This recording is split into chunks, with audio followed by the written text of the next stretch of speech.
The Ukrainian skies were shrouded in grey and leaden sadness that morning. The air carried the smell of rusty metal, and the wind whispered a cold whisper from the depths of the earth. But there was a figure defying this sad atmosphere, a MiG-29 fighter jet. Its metal fuselage shone for a moment under the first rays of the sun, and then became a part of the pale sky again. It was not an ordinary aeroplane, but the ghost of the sky. The roar of its gliding engines was not a roar, but a scream, a lament. In the narrow, cold capsule of the cockpit, the pilot gazed at the map below, like a sculptor at a block of marble. Each line, each mark, was not just a geographical datum, but part of a story of hope and revenge. Under the wings of the aeroplane hung the most important witnesses of that morning: GBU bombs. These were not just metal cylinders loaded with explosives. They were daggers that would disrupt the enemy's entire coordination. This operasoin was the embodiment of Ukrainian resistance. The pilot, like the eye of his hunter, locked on to his targets: Russia's FSB headquarters and military positions. As the bombs were released, there was a moment of silence in the sky, followed by the whistle of metal cutting through the air. Like shooting stars, the bombs soared towards the enemy, each drop a glimmer of hope. Below, the frantic scurrying of the enemy soldiers could be seen like ants. The sound of explosions tore through the silence of that gloomy morning, striking a blow not only to the enemy's armour, but also to their souls. This attack was not only a military operation, but also an epic, a cry of rebellion. As the pilot returned with the bitter pride of having completed his mission, the wreckage and the cloud of smoke he left behind were proof that the enemy's power had been shaken, and that Ukraine would not surrender. As the echoes of the aircraft's victory were heard in the sky, the sound of the battle on the ground began to rise. As the triumphant echoes of the MiG-29's operation were heard, the vast, muddy fields of eastern Ukraine were the scene of a dance of war. Under the grey and gloomy sky, a leopard tank, a beast of steel, a leopard tank, dug deep into the earth, moved slowly forward. The metallic creak of its tracks sounded as if it wanted to crush the soul of the earth. Its barrel pointed towards the enemy, as menacing as the teeth of a beast. Opposite it, the armoured units of Russia snaked forward like metal snakes. 2 tanks and 4 armoured vehicles. But this was no ordinary encounter. This was a leopard ambushing its enemies like a cat playing with a mouse. This tank of the 33rd Mechanized Brigade of the Ukrainian, 33rd Mechanized Brigade, was not on its own. Like a puppet directed by an invisible hand, it moved with the support of artillery units. As shells rained down on the enemy like lightning from the sky, it was not just fire support, but a symphony. Explosions and the clash of metal made up the relentless music of war. The first enemy tank turned into a ball of flame and disappeared from the scene. Others followed in its wake. The leopard's barrel picked off the enemy one by one, while the artillery cut off the enemy's retreat routes. The enemy was at a loss what to do in the face of this attack. Within minutes, 2 tanks and 4 armoured vehicles had been destroyed. This was not only a military victory, but also a psychological victory. The enemy's retreat showed the strength of Ukrainian resistance. On that day, the Leopard became not just a tank, but a symbol of heroism. While these glorious victories of the Leopard echoed on the Eastern Front, in a different region, preparations were being made for a quieter, yet dangerous operation.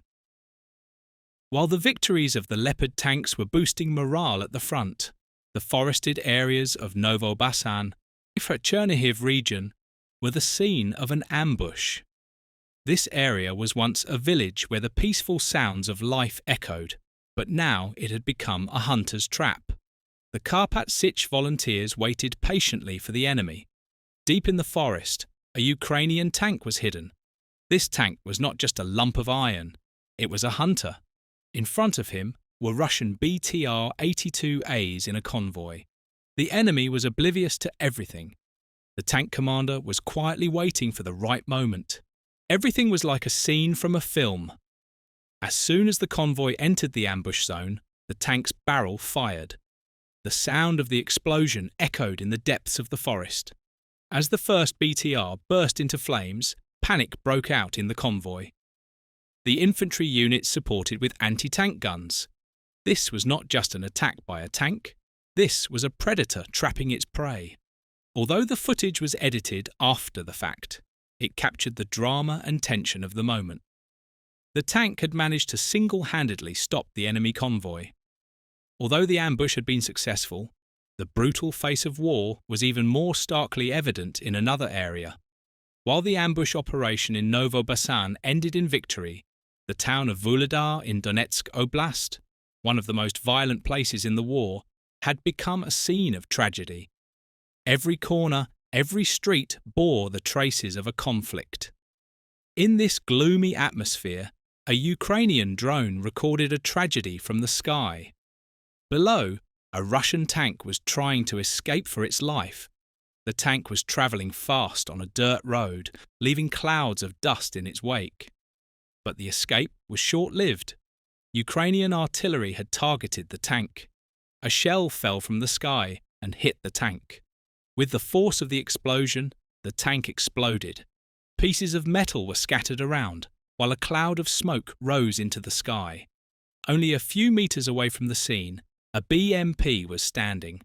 As the soldiers disembarked from it, trying to understand what had happened, they too were targeted by artillery.